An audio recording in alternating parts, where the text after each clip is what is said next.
Hello everyone, Radhe Radhe. कैसे हो आप सब लोग। तो आज के वीडियो में मैं आप लोगों को एक ऐसी सच्चाई बताऊंगी जो कि जानते तो सब लोग हैं मगर मानना कोई भी नहीं चाहता। और आज के डेट में क्या होता है, जो खून के रिश्ते होते हैं अक्सर वो धोखे दे देते हैं और जो हमारे मुंह मोले रिश्ते होते हैं वो साथ निभा देते हैं। अगर कोई खून का रिश्ता आपके बुरे वक्त में काम नहीं आ रहा तो वो खून का रिश्ता खून का नहीं होता, मेरे ख्याल से पानी का रिश्ता होता है। हेलो एवरीवन, कैसे आप सब लोग। स्वागत करती हूँ आप सब लोगों का एमपी ब्लॉगर में। तो आज का ब्लॉग स्टार्ट कर रही हूँ मैं शाम के 6:30 बजे से। और अभी यहाँ पे बहुत ज़्यादा बारिश बादल हो रहे हैं, बारिश होने की संभावना है। तो मैं सोच रही थी कि कुछ राशन पानी ले आऊँ, जैसे कि तेल खत्म हो गया था घर पे, आटा खत्म हो गया है, तो वो सारी चीज़ें मैं लेकर आती हूँ फटाफट से। और अगर आप लोगों को मेरा वीडियो अच्छा लगा करे तो एक लाइक शेयर सब्सक्राइब जरूर कर दिया करो फ्रेंड। आप लोग करते नहीं हो, प्लीज़ से कर दिया करो। आपके एक लाइक और आपके एक सब्सक्राइब मेरे लिए बहुत ज़्यादा मायने रखता हो सकता है जो बड़े बड़े यूट्यूबर हो उनके लिए मायने ना रखता हो, लेकिन जो छोटे छोटे यूट्यूबर होते हैं ना उनके लिए बहुत ज़्यादा मायने रखता है। तो प्लीज़ एक लाइक जरूर कर देना, चैनल को सब्सक्राइब जरूर कर देना। तो चलिए फटाफट से मैं लेके आती हूँ, फिर आप लोगों को दिखाती हूँ कि क्या क्या लेके आई। तो फ्रेंड मैं राशन पानी ले आई थी। राशन पानी में क्या क्या लेकर आई वो सारी चीज़ें आप लोगों के साथ शेयर करूंगी। उससे पहले अभी बज रहे थे 7, तो मैं पहले कर देती हूँ दिया बाती यानी कि पूजा कर देती हूँ। और सुबह के समय तो मैं सबसे पहले मंदिर पे जाती हूँ। यहाँ पे थोड़ी दूर पे शंकर जी का यानी कि भोले बाबा का मंदिर है। मैं वहाँ पे डेली जल चढ़ाने के लिए जाती हूँ, क्योंकि जो अभी जो गुरुदेव जो क्या नाम है, मुझे उनका नाम याद नहीं आ रहा, जो कथा बाँचते हैं, तो वो बोलते हैं कि एक लोटा जल सारी समस्याओं का हल। तो बस उसी के लिए मैंने भी एक लोटा जल चढ़ाना शुरू कर दिया है। यहाँ से मंदिर थोड़ी दूर है, मतलब करीबन आधा किलोमीटर तो होगा ही, या फिर 1 किलोमीटर समझ लो, इतना दूर है। तो मैं डेली से डेली जाती हूँ नंगे पैर, मैं चप्पल पहन के नहीं जाती, क्योंकि मेरे ख्याल से जब हम कोई पूजा करने के लिए जाते हैं तो हमें चप्पल पहन के नहीं जानी चाहिए और बिना चप्पल के जानी चाहिए। जब बारिश हो जाती है ना तो मैं चप्पल पहन जाती हूँ यहाँ से, और मंदिर के बाहर जो गेट है वहाँ पर उतार देती हूँ। और उसके बाद मैं राशन पानी तो ले आई थी, लेकिन मैं सोच रही थी कि मैं क्या बनाऊँ। आज मुझे समझ भी नहीं आ रहा था, सब्जी कुछ थी नहीं घर पे। तो पहले मैं ये सोच रही थी कि आलू की टिक्की बना ले, यानी कि जो आलू का जो चाट होती है वो बना ले। लेकिन क्या हुआ कि जो उसके लिए हमको वो भिगाना पड़ता, वैसे हरी हरी वाली जो मटर होती है ना सूखी वाली, उसको भिगोना पड़ता, लेकिन वो बहुत कम थी, बहुत ही कम थी, वो हो नहीं पाती थी। और आज मेरे पतिदेव को दवाई देना दिलाने के लिए भी जाना था। तो मुझे नहीं पता था, उन्होंने मुझे फ़ोन नहीं किया था कि मैं आ रहा हूँ आज दवा लेने के लिए, क्योंकि उनका ऑपरेशन हुआ था, उसकी दवा अभी चालू है। तो इसके लिए तो मैं तो धीरे धीरे अपना काम कर रही थी, तो मुझे क्या पता ये अचानक से आ जाएंगे और बोलेंगे चल तुम्हें दवा लेने जाना है।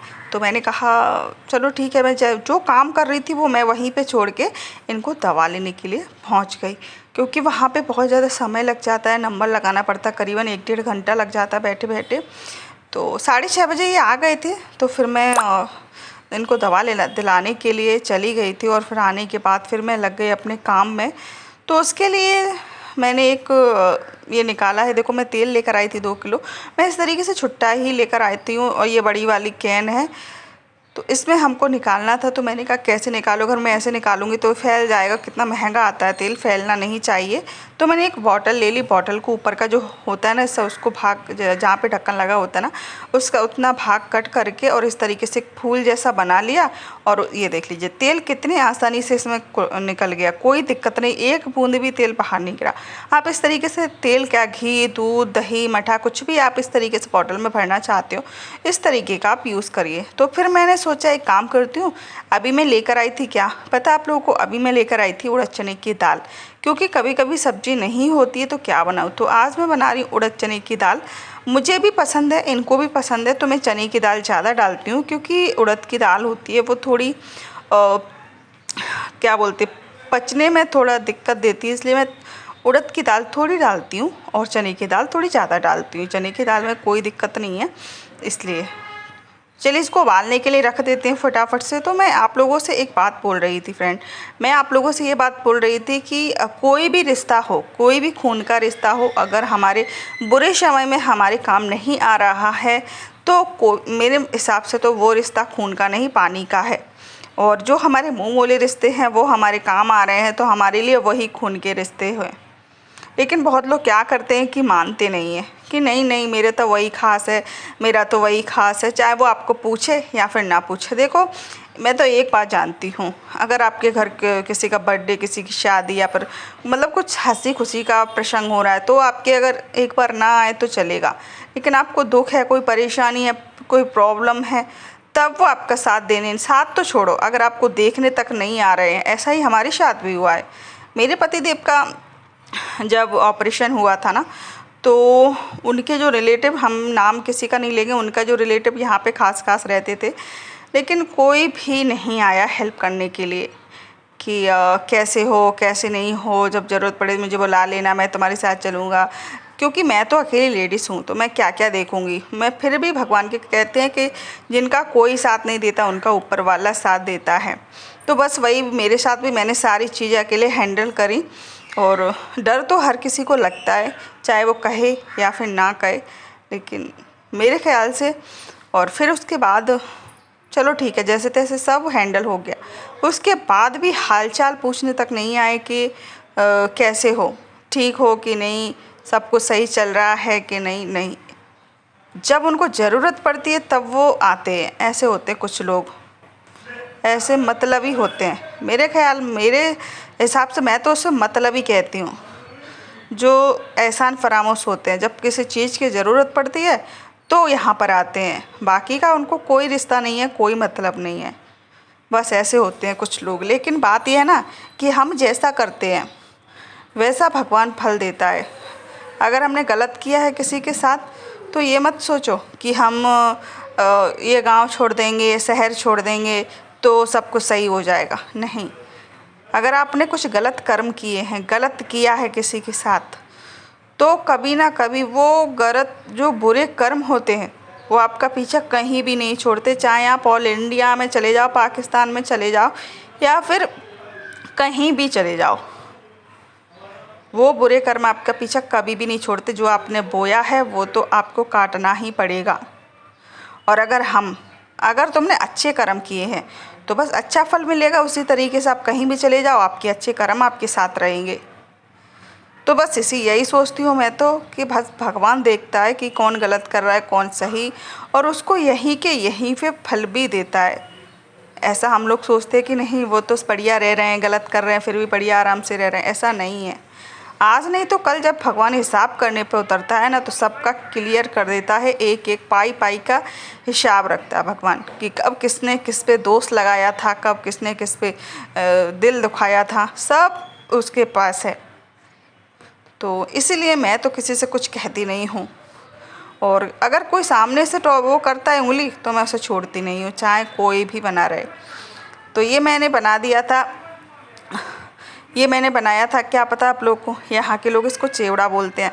तो मैंने लाई को थोड़ा सा फ्राई कर लिया, थोड़ा सा तेल और थोड़ी हल्दी डालकर। उसके बाद हमने जो मकई के पोला आते हैं उनको सेक लिया था, छोटे छोटे जो पोला और आते हैं उनको सेका था। और हमने मूंगफली के दानों को भी सेक कर इसमें डाल दिया था। अब हम इसमें लगाएंगे कड़ी पत्ता का छौंक, जो कि बहुत अच्छा टेस्ट आता है। कड़ी पत्ते का छौंक अगर हम इसमें लगाएंगे तो थोड़ा सा तेल हमने कढ़ाई में रख दिया था, और उसमें थोड़ा सा जीरा। अगर राई हो तो बहुत अच्छी बात है, राई नहीं थी हमारे मसाले, इसलिए हमने राई नहीं डाली उसको जीरे के साथ। और जो कड़ी पत्ता था उसके साथ हमने इसमें थोड़ा सा बघार लगाया है। कड़ी पत्ते का टेस्ट बहुत ही ज़्यादा अच्छा आता है, मुझे तो बहुत ज़्यादा पसंद है। आप लोगों में से किस किस को पसंद है ज़रूर बताना। तो हमने जो लाई बना के रख दी थी, क्योंकि मेरे पतिदेव बोल रहे थे तो एक काम करती है, तो एक टिफिन में तो रोटी रख देती है, एक में सब्जी रख देती है, एक को खाली रख देती है, तो अच्छा नहीं लगता। तो एक काम कर, तो मेरे लिए चेवड़ा बना दे लाई वाला, वो रख दिया करना एक में। मैंने कहा ठीक है, तो मैंने वो डब्बा भर के रख दिया है। अभी थोड़ा ही बनाया है, क्योंकि क्या होता है कि बरसात के समय में एकदम बहुत जल्दी वो सील जाता है, तो मैंने थोड़ा सा बना के रख दिया। और उसके बाद जो दाल हमारी उबल गई थी ना उड़द चने की, उसको मैं छौंकने के लिए आ गई हूँ। तो मेरे फ़ोन में फ़ोन आ रहा था, तो मैं बस इसी तरीके से बात करती चल रही थी और यहाँ पे अपना काम करती चल रही थी। थोड़ी सी हमने डाली है हींग, और हमने जैसे हम दाल छौंकते दूसरी वाले तुअर की दाल छौंकते ना, तो बिल्कुल वैसे ही ये वाली दाल भी हमने छौंकी है। और इसमें हम सारी चीज़ें डालते, बहुत लोग इसमें टमाटर नहीं डालते, बहुत लोग इसको प्याज लहसुन नहीं डालते, लेकिन मैं बता रही हूँ अगर आप इस तरीके से लहसुन जितना ज़्यादा डालोगे उतना ज़्यादा टेस्ट अच्छा आता है। तो दाल थोड़ी ज़्यादा थिक हो गई थी, तो हम इसमें थोड़ा सा पानी ऐड करेंगे। हमें दाल में पानी ऐड नहीं करना है, हमें ऐड करना है कढ़ाई में पानी। जितना आप पानी ऐड करना चाहो ना, उतना आप कढ़ाई में ऐड करिएगा, ठीक है। तो ये देख लीजिए इस तरीके से, और इसको बिल्कुल थिक बनाना है तो ही ये अच्छी लगती है, एकदम खुल जानी चाहिए। ऐसा नहीं कि पानी कहीं भागे और दाल कहीं भागे, तो बिल्कुल भी अच्छी नहीं लगती है।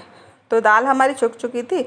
उसके बाद हरा धनिया फरा धनिया डालकर और उसके बाद मैंने आटा लगाया और लोई बनाकर, मैं जब भी मैं रोटियां बनाती हूँ ना तो लोई बना के मैं पहले ही रख देती हूँ, क्योंकि मेरी गैस जलती है सुपर फास्ट। तो क्या होता है कि रोटियां जल जाती है। अगर मैं लोई बनाते समय बनाने में टाइम वेस्ट करती हूँ ना, तो क्या होता है कि रोटियां जल जाती हैं, तवा फिर खाली रहता है ना, तो गैस हमारी ऐसे ही बर्बाद होती है।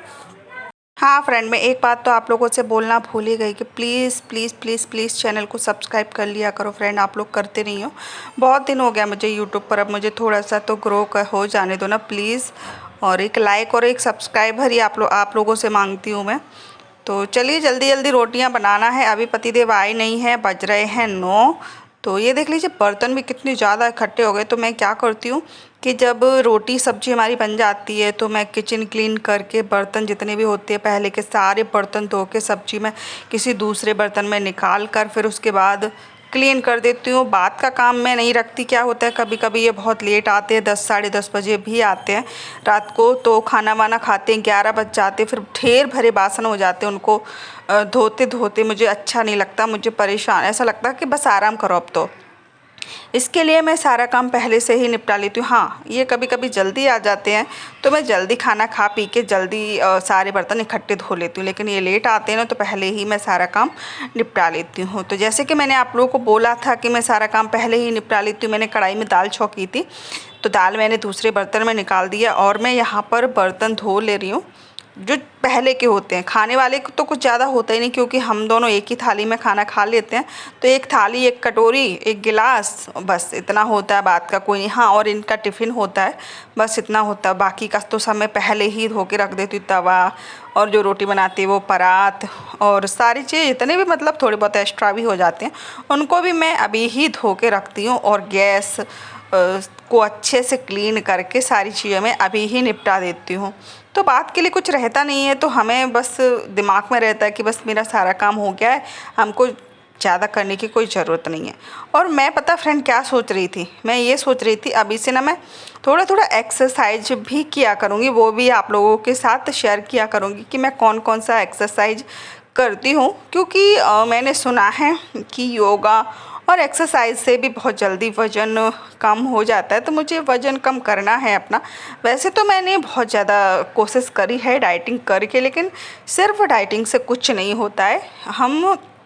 आप लोग भी मेरे साथ कर सकते हो जैसे मैं करती हूँ। वैसे तो मैं सोच रही हूँ कि कल से जो वीडियो अपलोड किया करूँगी ना उसमें मैं सारी चीज़ आप लोगों को बताऊँगी, सारी चीज़ें आप लोगों को बताऊँगी कि मैं कौन कौन सा मतलब योगा करती हूँ या फिर कौन कौन सा एक्सरसाइज करती हूँ और उससे मुझे क्या कुछ फ़ायदा हुआ या नहीं हुआ। सारी चीज़ें मैं अगर आप लोगों को जानना है तो मैं नेक्स्ट वीडियो से आप लोगों के साथ शेयर किया करूँगी कि किस तरीके से मैंने अभी ही स्टार्ट किया है 2 दिन पहले से। तो अच्छा रहता है हमारे शरीर के लिए योगा करना, एक्सरसाइज करना। तो चलिए बताऊंगी मैं आप लोगों को कौन कौन सी एक्सरसाइज करती हूँ। और अभी ये देख लीजिए पीने वाले पानी में मतलब पीने वाला जो नल है पीने का पानी का, उसमें ऐसे ही पानी आ रहा है जा रहा है, आ रहा है जा रहा है। तो मैंने कहा इसको धो के भर के रख देती हूँ, सुबह का काम नहीं रहेगा, अभी ही निपट जाएगा। तो ये देख लीजिए इस तरीके से इसको भरने के लिए रख देती हूँ। आएगा, धो के तो मैंने रख दिया है तो आएगा अपने आप धीरे धीरे भर जाएगा। तो इसको उठा के यहाँ से रख दूँगी। और जब तक फिर मैं क्या कर दूँ, किचन आप लोग तो समझ ही सकते हो, जब रोटी या फिर खाना कुछ बनाते हैं ना तो किचन का क्या हाल हो जाता है। तो ये देख लीजिए बस वैसे ही मेरे किचन का भी है। तो इसको मैं अच्छे से क्लीन कर देती हूँ, पोंछ देती हूँ जितना भी यहाँ पे सब गिरा हुआ है। गैस को तो मैंने पहले से ही क्लीन कर दिया था, बस यहाँ का प्लेटफॉर्म को अच्छे से क्लीन नहीं करा था तो इसको कर देती हूँ। तो जितना भी कचरा है सब कचरे की थैली में, यहाँ पे मैं सुबह एक थैली रख देती हूँ, जितना भी कचरा होता है मैं इस वाली थैली में भरती रहती हूँ। बस शाम को जो सारा काम हो जाता है ना, कचरे की कोई बात नहीं होती, मतलब कचरा नहीं निकलने वाला होता है ना, तो फिर इसको मैं बाहर जो डस्टबिन होता है उसमें मैं फेंक आती हूँ। मैं डेली यही करती हूँ। इससे अगर हम थैली में कचरा रखते हैं ना तो हमारा डस्टबिन भी गंदा नहीं होता है। तो आप लोग भी ट्राई कर सकते हो, अगर कोई भी कचरा रखे तो उसको थैली में रखे, डायरेक्ट अगर डस्टबिन में डालते हैं ना तो डस्टबिन भी ख़राब हो जाता है। तो मैं इसी तरीके से इस तरह पॉलीथीन में भर भर के यहाँ से फिर डायरेक्टली डस्टबिन में डाल देती हूँ। सुबह जब कचरे की गाड़ी आती है ना तो फिर वहाँ पे फेंक देते हैं। तो ये देख लीजिए अच्छे से क्लीन हो चुका है और जो हमारी कलसी भर रही थी पानी की वो भी लगभग भरने को आ गई है, तो उसको भी मैं उठा के नीचे रख दूँगी। तो हमारा काम तो अभी का इतना ही है बस, और कुछ काम है नहीं। बिस्तर तो मैं बाद में ही लगाती हूँ जब खाना वाना खा लेते हैं तब। तो अभी तो बस मेरे पतिदेव आए नहीं हैं, अभी मैं उनको फ़ोन करूँगी, पूछूँगी कि आप कितने बजे आ रहे हो, कितना समय लगेगा, तो वो मुझे बताएंगे कितना समय, इतना समय।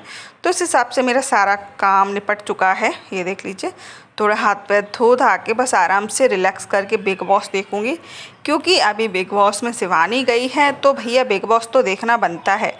चंद्रिका गई है बड़ा पाव वाली, शिवानी कुमारी ऑफिशियल, अरमान मलिक, कृतिका, पायल, मतलब ये लोग गए हैं तो ही मैं बिग बॉस देखना पसंद करती हूँ, वरना इससे पहले मैंने एक बार देखा था बिग बॉस, जब वो इमली गई थी, जो सीरियल वाला इमली सीरियल की जो इमली गई थी यानी कि सुम्बुल गई थी, तभी देखा था। उससे पहले मैंने कभी भी बिग बॉस नहीं देखा।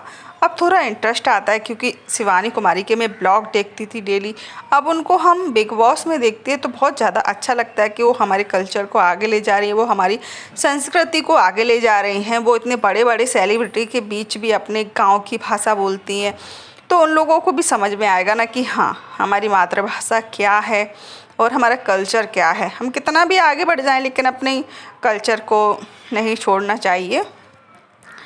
तो ये देख लीजिए अभी हमारा सारा काम हो चुका है, निपट चुका है। वीडियो भी हमारा इतना ही है। अगर अच्छा लगा हो तो एक लाइक ज़रूर कर देना, शेयर ज़रूर कर देना अपने फैमिली दोस्तों के साथ। तो ये देख लीजिए पोंछे वाला कपड़ा भी मैं अच्छे से क्लीन करके उसको सूखने के लिए रख दूँगी।